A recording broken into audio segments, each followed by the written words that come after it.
Hello friends, this is Hitesh and welcome to special notes. आज की इस वीडियो में दोस्तों हम बात करने वाले हैं हिंदी के टॉपिक वर्ण विचार के बारे में। बहुत ही इम्पोर्टेंट टॉपिक है। यूँ कह लीजिए कि हिंदी का व्याकरण का बेसिक्स यहीं से शुरू होता है, तो ये टॉपिक आप लोगों के लिए बहुत ज़रूरी है। वीडियो को अंत तक ज़रूर देखना।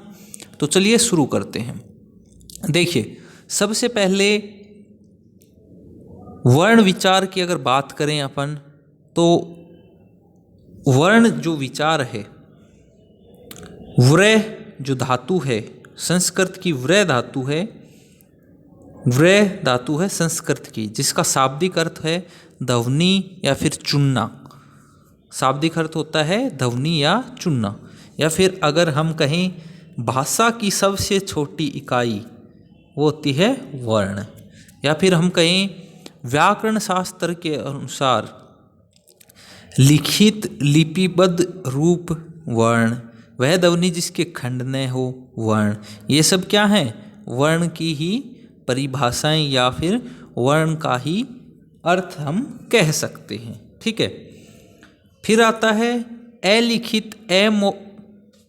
अलिखित मौखिक उच्चरित। उच्चरित का मतलब है जिसका उच्चारण किया जा सकता है। उच्चरित रूप भाषा की सबसे छोटी इकाई ध्वनि है। यानी भाषा की उच्चरित यानी जिसका उच्चारण किया जा सके या मौखिक रूप से सबसे छोटी इकाई है ध्वनि। ठीक है, सबसे छोटी इकाई है ध्वनि। फिर आता है वर्ण। वर्ण में आते हैं स्वर और व्यंजन। ठीक है, ध्वनि या वाक की दृष्टि से ये है, ध्वनि की दृष्टि से आते हैं स्वर और व्यंजन। स्वर पहला है अपना स्वर। स्वर है वे वर्ण जो स्वतंत्र निर्वात गति से उच्चरित हो, उन्हें स्वर कहते हैं। देवनागरी लिपि के अनुसार स्वर 11 होते हैं तथा मात्राएं 10 होती हैं। तो ये बात याद रखने की है, 11 स्वर होते हैं और 10 मात्राएं होती हैं। किसके अकॉर्डिंग? देवनागरी लिपि। हमारी जो हिंदी भाषा है वो लिखी जाती है देवनागरी लिपि के अंदर, तो हम इसी को फॉलो करते हैं। जैसे ये आप देख सकते हैं, अभी मात्राएं 10 होती हैं। ए की कोई मात्रा नहीं होती, आ की ये मात्रा होती है, ई की ये, उ, री, ए, आई, ओ, औ। तो ये कितने व्यंजन स्वर हो गए? 11 तो हो गए क्या? ये हो गए स्वर। और मात्राएं कितनी हो गई? 10। ये 0 है, बाकी मात्राएं कितनी हो गई? 10 मात्राएं हमारी हो गई। तो ये हमारे हैं देवनागरी लिपि के अनुसार स्वर हैं। ठीक है। ए आ है कंठ, उच्चारण स्थान कंठ है। ई है तालु है। ऊ है ओष्ठ है। री है ये मृदा, ये कंठ और तालु, और ओ कंठोष्ठ, ये इनके उच्चारण स्थल हैं। बाकी आगे बात करते हैं दोस्तों। अब आता है स्वरों का भी वर्गीकरण। स्वरों का वर्गीकरण देखें तो पहला है उत्पत्ति या बनावट के आधार पर। तो उत्पत्ति और बनावट के आधार पर 2 प्रकार के स्वर होते हैं। पहला है मूल स्वर, दूसरा है संयुक्त, संधि, यौगिक, मिश्रित, द्विगुण। इनको कोई भी नाम से पुकारा या बोला जा सकता है। संयुक्त स्वर, संधि स्वर, यौगिक स्वर, मिश्रित, द्विगुण, ये कोई भी स्वर हम कह सकते हैं। ये है उत्पत्ति या बनावट के आधार पर। तो सबसे पहले बात करें मूल स्वर की, तो मूल स्वर होते हैं दोस्तों 4, ए, ई, उ और री। ये हैं अपने मूल स्वर। फिर आता है संयुक्त स्वर। तो संयुक्त स्वरों को भी 2 भागों में बांटा जाता है, सहजातीय स्वर और विजातीय स्वर। सहजातीय स्वर में 3 आते हैं और विजातीय के अंदर 4। इस प्रकार संयुक्त स्वर टोटल हो जाते हैं अपने 7। ठीक है, 7 ये हो गए और 4 ये, तो अपने टोटल स्वर होते हैं 11। अब देखते हैं सहजातीय स्वर। सहजातीय स्वर होते हैं आ, ई, उ। आ मतलब ए प्लस ए, ई प्लस ई, और उ प्लस उ। यानी सेम जो स्वर हैं ये जुड़ के क्या बना है, दूसरा स्वर बना है, तो ये हो गए सजातीय स्वर। अब आता है विजातीय स्वर। विजातीय स्वर होते हैं 4। जैसे ए है, ए बना है ए प्लस ई से मिलकर, ए प्लस ए से मिलकर ए बना है, ए प्लस ऊ से मिलकर ओ बना है, ए प्लस ओ से मिलकर बना है औ। तो इस प्रकार ये इनकी जो निर्माण है, उत्पत्ति होती है, तो इनको कहा जाता है दोस्तों विजातीय स्वर। ठीक है, ये आप स्वर को अच्छे तरीके से समझ गए होंगे। एक बार फिर बता देता हूँ, जो स्वर है वो 11 होते हैं, उसमें 10 मात्राएं होती हैं। बाकी वर्गीकरण के हिसाब से देखें तो उत्पत्ति के आधार पर या बनावट के आधार पर 2 प्रकार के होते हैं, मूल शब्द और संयुक्त भी बोल सकते हैं, संधि, यौगिक, मिश्रित, द्विगुण, कुछ भी बोल सकते हैं, ये होता है। मूल शब्द स्वर जो होते हैं वो 4 होते हैं अपने। बाकी संयुक्त स्वर 2 प्रकार के होते हैं, जिनमें सजातीय स्वर और विजातीय स्वर आते हैं, या फिर कहीं संयुक्त स्वर 7 प्रकार के होते हैं, जिनमें आ, ई, उ, ए, औ, औ ये सारे आते हैं। इसको भी 2 सजातीय और विजातीय में जो एक ही प्रकार के स्वरों से मिलकर बनते हैं वो उन्हें सजातीय स्वर, और जो अलग अलग स्वरों से मिलकर बनते हैं उनको विजातीय स्वर कहते हैं। पहले देखा बनावट के आधार पर, अब आता है उच्चारण या कालमान या मात्रा के आधार पर स्वर कितने प्रकार के होते हैं। देखिए 3 प्रकार के होते हैं, यानी बोलने में कितना टाइम लगता है उसके हिसाब से ये बताया गया है। पहला है ह्रस्व स्वर, दीर्घ स्वर और प्लुत स्वर। ये वैसे संस्कृत में होता है, वैसे अपने हिंदी में 2 ही होते हैं, ह्रस्व और दीर्घ स्वर। देखिए ह्रस्व स्वर मतलब एक मात्रा होती है जिनके, लघु या फिर असर्ग, जिनके बोलने में बहुत कम समय लगता है।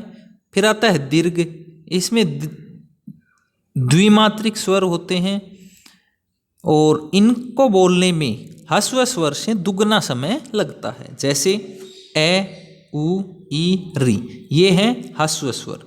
फिर आता है बाकी के जो 7 बच गए अपने, आ, ई, उ, ए, ऐ, ओ, औ, ये सारे हैं दीर्घ स्वर। ये सारे हैं अपने दीर्घ स्वर। इनको बोलने में ह्रस्व स्वर से लगभग दुगना समय लगता है। तो उच्चारण के आधार पर 2 प्रकार के होते हैं, ह्रस्व और दीर्घ स्वर। फिर आता है जिह्वा के आधार पर। जिह्वा के आधार पर स्वर होते हैं दोस्तों 3 प्रकार के। पहला है अग्र स्वर, दूसरा है केंद्र या मध्यम स्वर, अगला है पश्च स्वर। अग्र स्वर में आते हैं री, ई, री, ए, आई।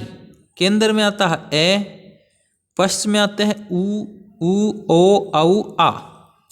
री, देखिए री जो है लिखित में स्वर है, उच्चारण करते हैं तो व्यंजन है। ये चीज़ ध्यान रखना, जो री होता है स्वर, वो लिखते हैं तो क्या है, स्वर है, और उच्चारण में क्या है, व्यंजन। ठीक है दोस्तों, तो ये अपने थे ऊपर जिह्वा के आधार पर। अब आता है मुखाकृति के आधार पर। जो स्वर हैं वो होते हैं 4 प्रकार के। मुखाकृति के आधार पर 4: संवर्त स्तर, अर्ध संवर्त स्तर, विवर्त स्तर, अर्ध विवर्त स्तर। संवर्त में आता है ई, री, उ। अर्ध संवर्त में ए, औ। विवर्त में आता है आ। अर्ध विवर्त में आते हैं ए, औ। ये हैं मुखाकृति के आधार पर स्वरों का वर्गीकरण। आगे है ओष्ठ के आधार पर। ओष्ठ के आधार पर होते हैं दोस्तों 2 प्रकार के, वर्ताकार स्वर, अर्ध अवर्ताकार स्वर। वर्ताकार में आते हैं उ, ओ, औ। फिर आते हैं अवर्ताकार। अवर्ताकार ए, आ, ई, री, ए, ऐ, यानी जिनको बोल लेंगे तो जो अपने ओष्ठ हैं, होठ हैं, वो वर्ताकार स्थिति बनाते हैं इनमें, और इनमें नहीं बनाते। जो ओ है, ओ, औ, ये है अर्धवर्ताकार स्वर, और उ, ये पूर्णवर्ताकार स्वर है। अगला वर्गीकरण का प्रकार है अनुनासिकता। नाक, मुख, श्वास के आधार पर, इनके आधार पर जो स्वर हैं इनको दो भागों में वर्गीकृत किया गया है। पहला है अनुनासिका यानी कि नाक, मुख या फिर श्वास। दूसरा है निर्नुनासिका यानी कि मुख या श्वास से। अनुनासिका मतलब नाक से बोले जाते हैं और दूसरा है मुख से, जैसे ए, आ, जिनके ऊपर अनुस्वार लगा है ये सभी नाक से बोले जाते हैं अनुनासिका। और जो बाकी सभी स्वर हैं मतलब जिनके ऊपर अगर अनुस्वार नहीं लगाते तो ये बाकी के सब आ जाते हैं मुख या श्वास से। आगे देखते हैं दोस्तों, उम्मीद करता हूँ आपको समझ में आ रहा होगा। हमने स्वर पढ़ लिए, अब आते हैं व्यंजन। तो व्यंजन क्या होते हैं? व्यंजन वे वर्ण जो स्वरों की सहायता से उच्चारित हों उन्हें व्यंजन कहते हैं। ये 33 होते हैं। व्यंजन के भाग होते हैं स्पर्श व्यंजन, अंतस्थ व्यंजन और ऊष्मीय व्यंजन। 3 प्रकार के होते हैं, स्पर्श व्यंजन, अंतस्थ व्यंजन और ऊष्मीय व्यंजन। स्पर्श व्यंजन होते हैं 25 कै से लेकर मैं तक। अंतस्थ होते हैं 4 य, रे, ले, वे। ऊष्मीय होते हैं 4 से, है। ये होते हैं ऊष्मीय। ठीक है दोस्तों, इस प्रकार जो अपने टोटल होते हैं कितने होते हैं? 33 होते हैं। स्पर्श व्यंजन देख लेते हैं एक बार। स्पर्श व्यंजन आपको बताया है मैंने अभी कि 25 होते हैं और कै से लेकर मैं तक होते हैं। तो कै वर्ग, कै में आता है कै, खे, गे, घे, डे। च वर्ग च, छ, जय, झे, ये। टे में टे, ठे, डे, ढे, ने। ते में ते, थे, दे, धे, ने। पै में पै, फै, बै, भै, में। ये जो 25 अक्षर हैं ये कहलाते हैं स्पर्श व्यंजन। ये जो है ये इनका उच्चारण स्थल है। ये जो तय वर्ग है दंत से, पै वर्ग है ओष्ठ से। ठीक है दोस्तों, फिर आता है अपना अंतस्थ व्यंजन। स्पर्श के बाद आता है अंतस्थ। अंतस्थ में 4 आते हैं, य, रे, ले, वे।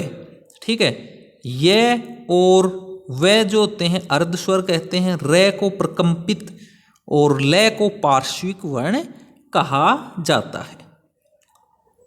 ये सिर्फ 4 हैं अंतस्थ व्यंजन। इनमें भी रे को प्रकंपित, ले को पार्श्विक, ये और वे को अर्ध स्वर कहा जाता है। आगे आता है अपना ऊष्मीय व्यंजन। ऊष्मीय व्यंजन 4 होते हैं दोस्तों, से और है। इसको बोलते हैं तालु से, इसको मूर्धन्य और इसको दंते से कहा जाता है। इसके बाद दोस्तों आता है अपना संयुक्ताक्षर वर्ण। आज की इस वीडियो में वर्ण विचार के बारे में पूर्ण जानकारी मिलेगी, बहुत ही डिटेल से और अच्छे से। इसके अंदर कोई भी ऐसा वर्ण से रिलेटेड आपका टॉपिक या फिर कोई भी ऐसा रूल इसके अंदर नहीं बचाएगा। तो बात करते हैं संयुक्ताक्षर वर्ण। संयुक्ताक्षर वर्ण होते हैं 4, अक्षय, त्रय, गे, श्रेय और ध। तो जो अक्षय होता है दोस्तों वो बना है कै अलंत यानी आधा कै, आधा से और ऐसे। इसी प्रकार त्रय बना होता है आधा तय, आधा रे और ऐसे। गे बना होता है आधा जय, ये आधा और ऐसे। श्रेय बना होता है आधा से, रे और ए। इसी प्रकार ध बना होता है आधा दे, ये और ए। ये है संयुक्ताक्षर। इनकी बनावट भी यहाँ लिखी गई है ताकि आपको समझने में आसानी हो किन शब्दों से ये मिलकर बने होते हैं। इन शब्दों के मिलने से ये बनते हैं, इसलिए ये संयुक्ताक्षर कहलाते हैं। अब आता है साहित्य कोश या हिंदी शब्द कोश के अनुसार स्वर व व्यंजन। अब देखते हैं आगे। स्वर होते हैं ए, आ, ई, ऊ, री, ए, ऐ, ओ, औ। ये होते हैं स्वर। 14 यहाँ दिए गए हैं, ये 14। आगे हैं व्यंजन। तो व्यंजन में देखिए ये जो दिए जाते हैं अपने कै, खे, गे, घे, डे। इसमें देखिए अक्षर यहाँ जोड़ दिया, च, छ, जय, झें। यहाँ गे जोड़ दिया, इसमें फिर धै जोड़ दिया, धै तो आता है, इसमें त्रय जोड़ दिया और बाकी सेम है। तो ये कुछ मतलब अपने हिंदी साहित्य कोश के अनुसार दिए गए हैं, इनको भी आप देख सकते हैं। फिर आता है वर्ण विच्छेद या शब्द विच्छेद। देखिए शासन से है, आ स्वर है, फिर से, इसमें से ए जो स्वर है और न व्यंजन है, इसमें ए स्वर है। तो ये क्या हो गया, शब्द विच्छेद या वर्ण विच्छेद। व्यंजन और स्वरों को अलग अलग करके लिखा है। ठीक है दोस्तों। फिर आता है अयोगवाह। अयोगवाह दो प्रकार के होते हैं। वे वर्ण जिन्हें स्वर व व्यंजनों में ना गिना जाए, केवल ध्वनि का रूप हो। अयोगवाह क्या होते हैं, वे वर्ण जिन्हें स्वर या व्यंजनों में ना गिना जाए, केवल ध्वनि का रूप हो, उन्हें क्या कहा जाता है, अयोगवाह। जैसे अपन ये पढ़ते हैं अंग ए है, तो ये क्या है, अनुस्वार है, और ये है ध्वनि, विसर्ग की ध्वनि। इनका स्वरों के साथ प्रयोग होता है, अनुस्वार का और विसर्ग का। ठीक है। इनका प्रयोग सदैव स्वरों के साथ होता है। जैसे प्रातः है, तो इसमें क्या आ गया, विसर्ग। पंखा, इसमें अनुस्वार। इनकी सिर्फ ध्वनि होती है, इन्हें अयोगवाह कहते हैं। फिर आगे आता है उत्क्षिप्त या ताड़न जात या द्विस्पष्ट। ये होते हैं दो प्रकार के नहीं, दो होते हैं। वे वर्ण जिनके उच्चारण करने पर जीवा तेज गति से तड़ित हो, उन्हें उत्क्षिप्त वर्ण कहते हैं। जैसे ड, ढ, मतलब तेज गति से कंपन करती है, अपनी जो जीभ होती है, उनको कहते हैं ताड़न जात या उत्क्षिप्त वर्ण। जो ये वर्ण हैं, कभी भी शब्द के प्रारंभ में नहीं होता, या इनका उच्चारण स्वर ए के साथ होता है। जैसे अड, अड, कोई भी मतलब ये खाली डे से नहीं होएगा। डे या ढे से कोई भी जो शब्द है वो प्रारंभ नहीं होता है। फिर आते स्वर 11 होते हैं।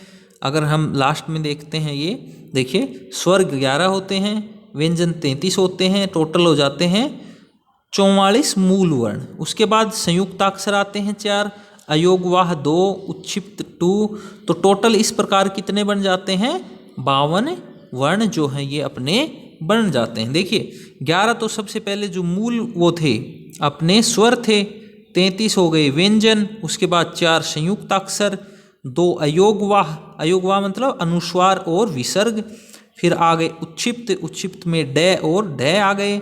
तो इस प्रकार ये 2 और 2 करके कितने बन जाते हैं, 52 टोटल अपने अक्षर बन जाते हैं। फिर आता है दोस्तों विदेशी वर्ण। विदेशी वर्ण 6 होते हैं। इसको भी 2 भागों में, विदेशी स्वर और विदेशी व्यंजन। विदेशी स्वर एक होता है कौन सा, आ प्लस ओ बनता है, इसको चंद्र बिंदु, देखिए ये जैसे है, इस प्रकार से लिखा जाता है। विदेशी व्यंजन होते हैं 5, जैसे ये कै है, इसके नीचे बिंदी, ख के नीचे बिंदी, ग के नीचे जय, फ, इनके नीचे जो बिंदु लगाई जाती है ये होते हैं विदेशी व्यंजन। ग, जय, फ, ये तीनों केंद्रीय विद्यालय के अंतर्गत आते हैं। जैसे ग्रहिता, आहत, अंग्रेजी वर्ण, ये सब क्या हैं, विदेशी स्वर के द्वारा बने हुए हैं। आगे है प्रत्ययन के आधार पर वर्णों का वर्गीकरण। ये भी 2 भागों में बांटा गया है, आभ्यंतर प्रयतन, बाह्य प्रयतन। ये होते हैं जो आभ्यंतर होता है ये 5 और बाह्य होता है 2। पहला है, इसके अंदर है पहला स्पष्ट, जिनमें स्पर्श आते हैं 25, ईसत स्पष्ट, इसके अंदर आते हैं अंतस्थ, ईसत विकर्त, इसके अंदर आते हैं उसमें वर्त, इसके अंदर आते हैं स्वर, संवर्त, इसके अंदर आते हैं अवग्रह, अर्धाकार, जो 5 होते हैं वो। इसी प्रकार बाह्य पर्यंत के अंदर स्वर तंत्र के आधार पर ये 2 प्रकार के होते हैं, और दूसरा ये जो बाह्य पर्यंत है इसके 2 होते हैं, पहला स्वर तंत्र के आधार पर और दूसरा प्राण या श्वास वायु के आधार पर। ठीक है, ये अगले पे है। ये देखिए स्वर तंत्र के आधार पर 2 होते हैं, पहला है प्रत्येक आघोष और दूसरा संघोष। प्रत्येक वर्ण का पहला और दूसरा जो होता है, और से ये सारे क्या होते हैं, अघोष। ये टोटल 13 होते हैं, ये होते हैं 13। और संघोष या फिर घोष जिनको बोले, ये होते हैं 31। प्रत्येक वर्ण का तीसरा, चौथा, 5वां स्वर, है, अंतस्थ और अनुस्वार, ये सारे इसके अंदर शामिल होते हैं। प्राण वायु के आधार पर जो है वो भी दो प्रकार के होते हैं। दो प्रकार के कौन कौन से होते हैं? अल्पप्राण और महाप्राण। अल्पप्राण प्रत्येक वर्ण का पहला, तीसरा और पांचवा, ये ऐसे करके होते हैं टोटल 30। और महाप्राण होता है केवल जो वर्ग का दूसरा वर्ण होता है और चौथा, और से, है और विसर्ग, ये होते हैं 14, ये होते हैं महाप्राण। बाकी उच्चारण के आधार पर व्यंजनों का वर्गीकरण होता है दोस्तों। स्पर्श व्यंजन 16 होते हैं। स्पर्श संघर्षी, नासिका, प्रकंपित, पार्श्विक और वत्सर्य, संघर्षहीन, संप्रवाह। ठीक है, ये होते हैं अपने होते हैं उच्चारण के आधार पर व्यंजनों का वर्गीकरण। स्पर्शी में आते हैं 16 कै वर्ग के, टै वर्ग के, तै वर्ग के और पै वर्ग के।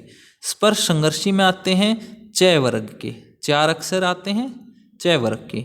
संघर्षी में से और है ये आते हैं। नासिका में डै, ञ, ण, न, मैं, ये सब आते हैं। प्रकंपित में आता है रे, पार्श्विक में आता है ले। ठीक है, वत्सर्य में न, ले, से, जे, रे। संघर्षहीन से प्रवाह में अर्धस्वर ये और वे आते हैं।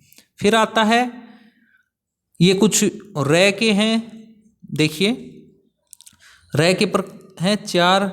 रे करण, मतलब जो रे होता है उसको भी अलग अलग शब्दों के साथ अलग अलग जगह प्रयोग किया जाता है, आपने देखा होगा। जैसे नॉर्मल होता है करण है, इसमें रे है, ये नॉर्मल है।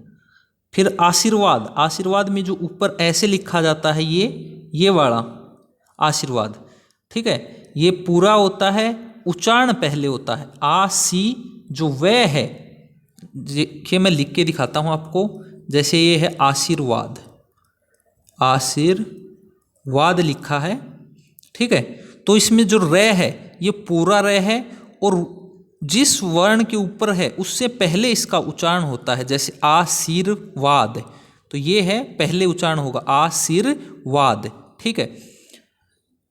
फिर आता है प्रयोग, ये एक इसका उदाहरण देखते हैं। इसमें भी पूरा है, पर इसमें ये जो नीचे रे लगता है इसका उच्चारण बाद में होता है। प्रयोग बोलते हैं हम जिसको, इसका उच्चारण वर्ण के बाद में होता है। जिस वर्ण के साथ नीचे लगा होता है उसके बाद में इसका उच्चारण होता है। फिर आता है ट्रक, ये जो नीचे लगा है ट्रक, इसमें भी पूरा रे होता है और उच्चारण बाद में होता है। जैसे टे रे के ट्रक, इसमें भी उच्चारण बाद में होता है। फिर ये कुछ और हैं, जैसे ये हैं 3, ये हैं प्रकार, ये हैं रूप। ये 3 रूप होते हैं, दुर्व्यवहार, प्रबल और एक है ड्रम। ये हैं इसके 3 रूप। कहाँ कहाँ लगता है? ऊपर लगता है, ऐसे नीचे लगता है और ये ऐसे लगता है। ये रे के रूप हैं। तो दोस्तों उम्मीद करता हूँ अच्छे से आपको समझ में आ गया होगा। वर्ण के बारे में इससे ज़्यादा जानकारी आपको कहीं पे भी नहीं मिलेगी। ये संपूर्ण जानकारी है वर्ण के बारे में।